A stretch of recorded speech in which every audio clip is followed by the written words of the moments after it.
Boa tarde, boa noite, senhoras e senhores.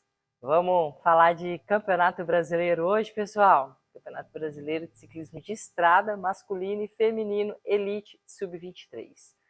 Fazer um resumão para vocês aqui da corrida, de como, né, transcorreu as provas masculino e feminino, os vencedores. A gente teve aí no feminino a Aline, uma atleta de Sorriso, no Mato Grosso, vencendo a prova na Elite. A Ana Vitória Magalhães, a Tota, do Rio de Janeiro, que corre para a Lulu 5, vencendo na Sub-23. No masculino, a gente teve o Vinícius Rangel, nosso Pro Tour, vencendo na Elite e na Sub-23. Ele é um atleta Sub-23, como ele venceu a geral, ele levou 2 medalhas de ouro para casa no Campeonato Nacional 2022. Eu vou começar contando para vocês como que transcorreu a corrida feminina, depois eu vou passar para a masculina. Vou passar um pouquinho para vocês do que eu acho dos resultados e como a prova se desenrolou, o que eu acho que poderia ser diferente ou não. Ou seja, eu vou passar a minha análise para vocês também, tá bom? Bom, a prova masculina, a prova feminina foi disputada no percurso de 10 quilômetros, 113 quilômetros no total. A gente teve recorde de mulheres inscritas, né? E o que foi muito positivo, deixou o pelotão feminino bem grande. A vitória da Aline é entendida como uma bela surpresa. Eu não digo que a Aline teve sorte ou que foi aquela, né, azarão, né, da corrida, jamais. Eu já vou passar para vocês aqui o porquê disso. Eu acho que o resultado poderia ter sido diferente, mas absolutamente nenhuma situação de corrida pode tirar o brilho dessa atleta do Mato Grosso, né, de Sorriso, que tem uma história muito legal, inclusive, que ela foi sozinha para disputar o campeonato nacional. Ela pegou um Uber para chegar até o seu hotel, contratou esse Uber para trabalhar de staff para ela durante a prova, para entregar água para ela, largou com caramanhola e garrafa de água nas costas, já sabendo o que tinha por vir, né? Foi bem interessante até a entrevista que ela deu no final, falando que ela treina num percurso muito semelhante ao que ela encontrou no Campeonato Nacional. Plano, muito seco e muito quente. As meninas aqui do Sul e Sudeste sofreram bastante com esse clima.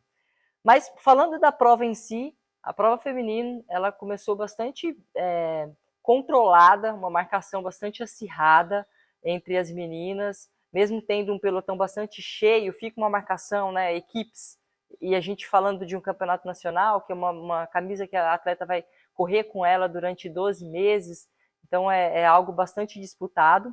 E eu poderia falar que assim, tipo, putz, como que deixaram a Aline simplesmente sair, né? E ninguém foi atrás dela, né? Que falta de controle das equipes.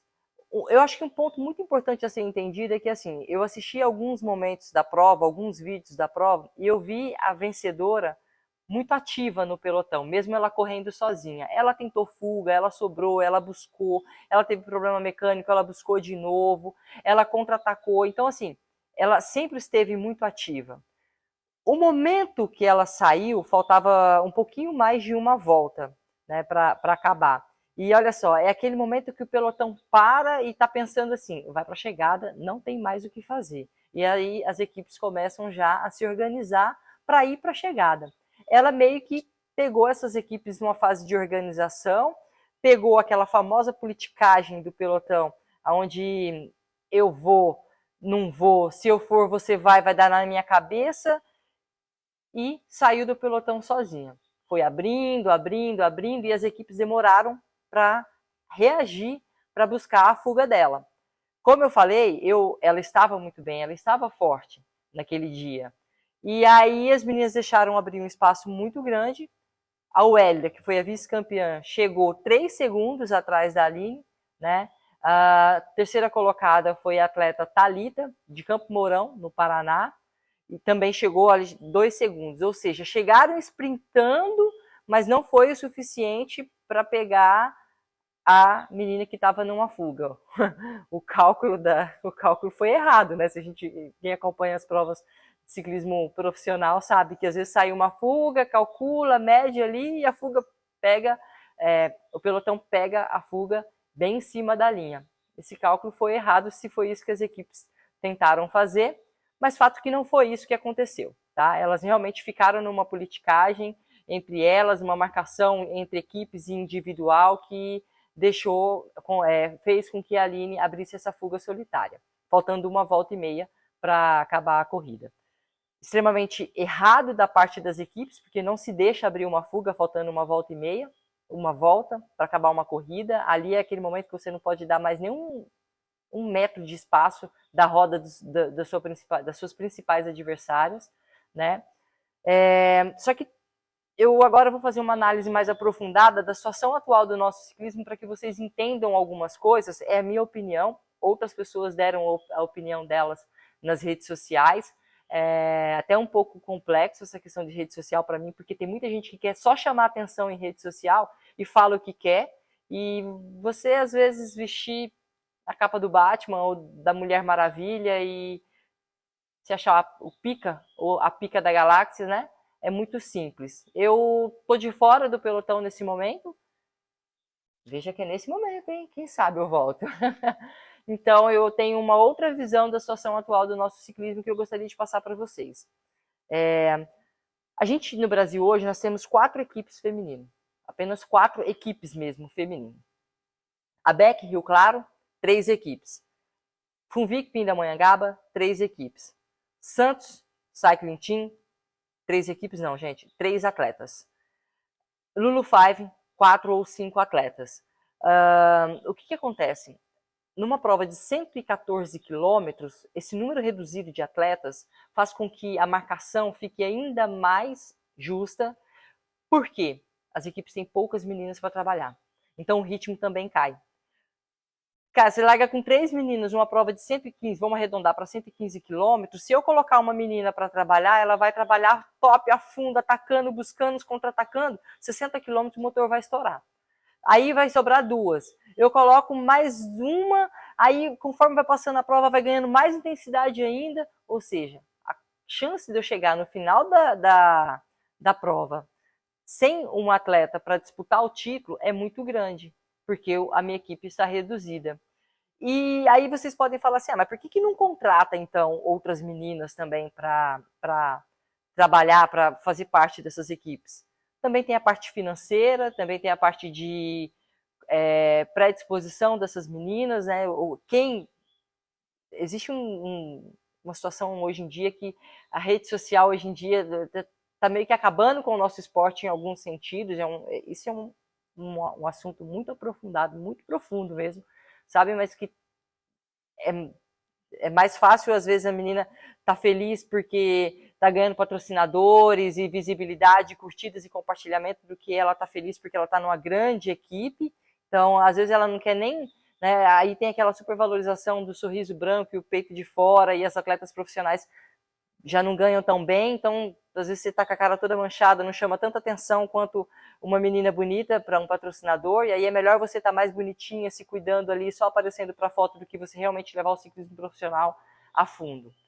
Então a gente tem essa limitação, a gente vive essa realidade hoje, né? Mas como eu falei, nada pode tirar o brilho da Aline. Só que existe uma situação de politicagem mesmo, de uma marcação excessiva, de um medo excessivo, de um ego excessivo por parte das meninas, que fez com que não menosprezaram a Aline. Não é menosprezar a capacidade que ela estava naquele momento, mas, de repente, olha, eu prefiro que ela ganhe do que você.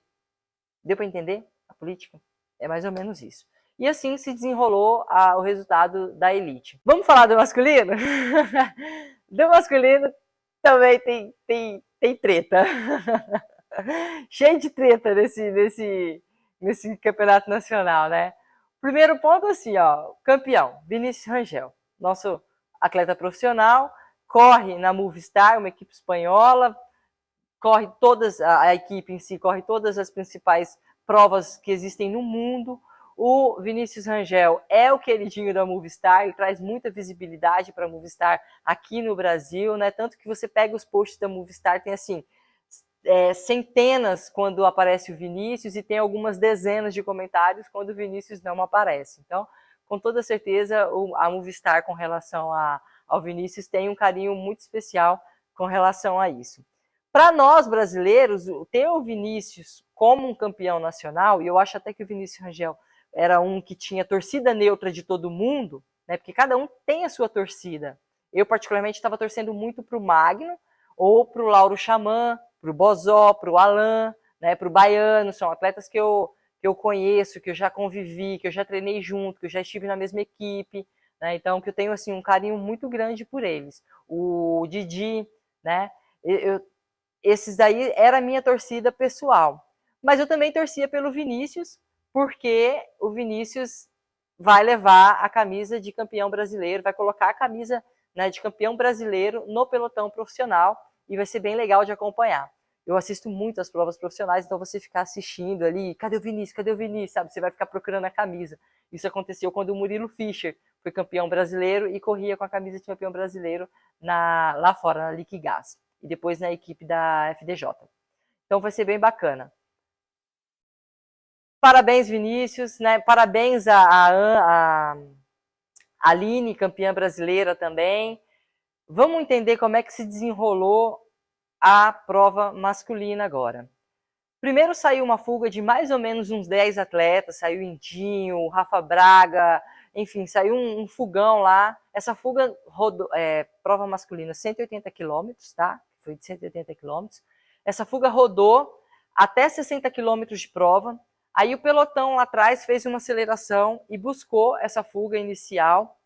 Nessa fuga, aí formou-se uma outra fuga nessa aceleração, com mais ou menos, eu lembro que tinha, eu sei que tinha 5 ou 6 atletas da Swift Carbon, 5 ou 6 atletas da Swift Carbon, tinha também o Gore, tinha o Vinícius Rangel que saltou, né, era uma fuga bem numerosa, mas a Swift Carbon com certeza foi a equipe mais combativa do dia, foi a equipe que mais apareceu. Todas as fugas tinha um atleta da Swift Carbon nela, todas, inclusive protagonizou-se, né, a grande fuga do dia, do Magno Prado, que era para ter sido um campeão nacional, né, o Era não deixou, não joga, mas teve uma situação no pelotão que ficou bastante estranho para quem acompanhou a corrida pessoalmente lá, que foi o que? O fato, por exemplo, estava lá o Lauro Xamã, o Gore, o Vinícius Rangel, Gordinho da Swift Carbon, o Magno Prado da Swift Carbon e o Alisson. Só para abrir uma aspas, os campeões. Vinícius Rangel, segundo colocado. Christian Egídio, o Gordinho da Swift Carbon, terceiro colocado. O Alisson Ferreira, que corre hoje para a equipe Dantas da Bahia. Esse Alisson mesmo que vocês estão pensando, o Alisson que vem do mountain bike, tá bom? E aí, o Magno veio de trás, se não me falha a memória, com o Vinícius Rangel. Não, minto. O Vinícius Rangel atacou e o Magno contra-atacou o Vinícius Rangel. Saiu sozinho, abriu 1 minuto e 40. Lá atrás, o Gore estourou o motor, ficou, o Laurinho estourou o motor, ficou. Então, sobrou nessa fuga o Magno na frente, 1 minuto e 40 escapado. Atrás, o Gordinho, o Vinícius Rangel e o Alisson. Gente, na teoria, quando você faz parte de uma equipe e você tem um atleta que está numa fuga, você não puxa se você estiver no pelotão ou se você estiver numa fuga intermediária. E aí, pelo que eu entendi, o Gordinho ajudou essa fuga a rodar. Até fui na rede social do Gordinho, no Instagram do Gordinho, ver e tal. Ele colocou lá um post, ele assumiu o erro, então ele ajudou, ele rodou também, né, nessa fuga. E aí buscaram o Magno. O Magno terminou, deixa eu ver aqui o resultado, gente, se é isso mesmo. O Magno terminou na 5ª colocação, exatamente. E o Laurinho fez 4º. Então, assim, lá na teoria, né, a galera falando, muito disso que me disse e tal, o pessoal falou que se fosse apenas o Vinícius Rangel e o Alisson rodando para buscar o Magno. O Magno, gente, é para mim, um dos melhores contrarrelogistas que o Brasil já teve. Da década, ele é com toda certeza o melhor contrarrelogista que o Brasil tem. Então, o passo ali, e aquele tipo de circuito, meio planão, vento, cruzado, é o cenário perfeito para o Magno ali.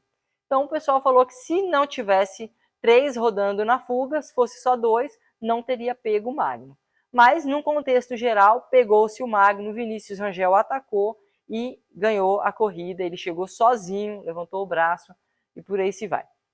A grande polêmica da prova masculina foi essa questão do Christian Egide ter rodado na fuga, coisa que não se faz, não se faz. Vou repetir para vocês, pessoal. Você faz parte de uma equipe e sai 2 atletas numa fuga. Um desses atletas ataca. O atleta da equipe, ele não pode ir buscar, ele tem que esperar os adversários ir buscar. Ele pode ir na roda dos adversários, mas colocar na ponta e buscar o seu próprio colega de equipe, isso não existe, né? Não faz sentido nenhum, até na parte de questão de desgaste físico, né? Se você tem um gastando lá na frente, usa a roda dos seus adversários para ser conduzido até lá. Então, foi dessa forma que se desenrolou o Campeonato Brasileiro de Ciclismo Elite Masculino. Grandes polêmicas, tanto no feminino quanto no masculino, mas que nada, absolutamente nada, pode tirar o brilho dos 2 campeões do dia, que foi a Aline e que foi também o Vinícius Rangel. Espero que você tenha gostado aí desse resumão. Se você gostou desse formato de vídeo, deixe um comentário aqui para mim. É muito importante que eu saiba do seu feedback, eu saiba o que você está achando do nosso conteúdo e da forma como a gente está expondo ele, para que a gente possa melhorar e evoluir para trazer conteúdo aqui para vocês. Até! Tchau, tchau!